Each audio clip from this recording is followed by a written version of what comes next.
Bonjour à tous, j'espère que vous êtes en forme. Je vais spécifiquement aujourd'hui m'adresser aux sportifs et à ceux qui veulent augmenter leur performance. Saviez-vous que la sophrologie pouvait vous aider à accomplir cette préparation mentale qui est tout à fait fondamentale et complémentaire par rapport à l'exercice physique et aux compétences des athlètes. Il y a plusieurs sportifs que l'on connaît tous assez bien, comme Yannick Noah, Tsonga, les skippers récemment pour la Route du Rhum ou encore les équipes de ski et de football qui utilisent la sophrologie pour travailler trois axes en particulier. Le premier évidemment concerne la confiance, la gestion du stress. Le deuxième, la concentration, puisqu'il c'est indispensable de mobiliser ses ressources et de bien se concentrer, d'être focus sur son action. Et également la motivation qui va participer de toutes ces actions où on va renforcer le positif. Alors dans un premier temps, toutes les techniques de sophrologie sont des techniques de concentration, que vous soyez sur la détente du corps, sur la relaxation dynamique par le mouvement, les exercices de respiration. Déjà, vous allez faire ce travail de vous placer dans le moment présent et de ne pas lâcher votre concentration et votre sujet d'observation.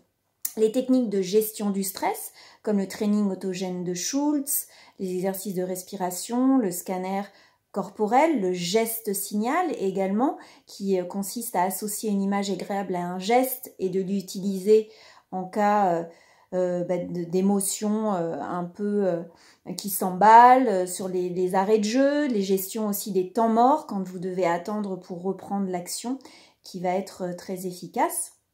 Et puis, il va y avoir toute cette préparation de l'objectif grâce à l'imagerie mentale, à la visualisation. C'est-à-dire que le sophrologue va vous amener à visualiser le déroulement parfait du match, que vous soyez en équipe ou en individuel, quel que soit le sport, et que tout cela se déroule au mieux avec les bons gestes, les bonnes actions et les bonnes conditions en étant calme, détendu et très concentré.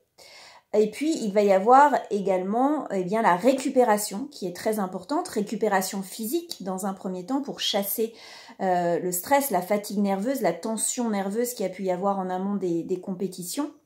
Et également faire ce travail également comportemental, essentiel, même s'il y a eu échec, on va se mettre dans une approche de visualisation du geste parfait ou de ce qu'il aurait fallu faire pour être performant et éventuellement pour gagner. Voilà. Et si c'est une réussite, on va renforcer le mécanisme de réussite, revivre ce match, cette épreuve, cette compétition avec tous les ingrédients positifs pour se gorger, impacter tout le corps des sensations positives. Donc ça, voilà, c'est très important également sur l'après. Donc il y a l'avant, pendant, gestion des temps morts, et la récupération physique. Le sportif va s'entraîner avec le sophrologue régulièrement, mais également chez soi, avec des exercices, évidemment, des temps courts. On ne peut pas se permettre de passer des heures ou des heures et demie de préparation en sophrologie. Sur des temps courts de 15 minutes, ça va permettre en fait de créer les conditions d'une constance dans la performance. Voilà, donc pensez-y, si vous voulez vous muscler un moral d'acier et augmenter vos performances, la sophrologie peut être un atout excellent. À très bientôt.